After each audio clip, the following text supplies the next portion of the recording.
Legal, galera. Duas maneiras de você deixar mudo o som do carro aqui, beleza?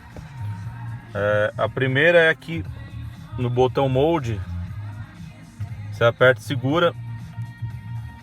Olha lá. Ficou mudo, beleza?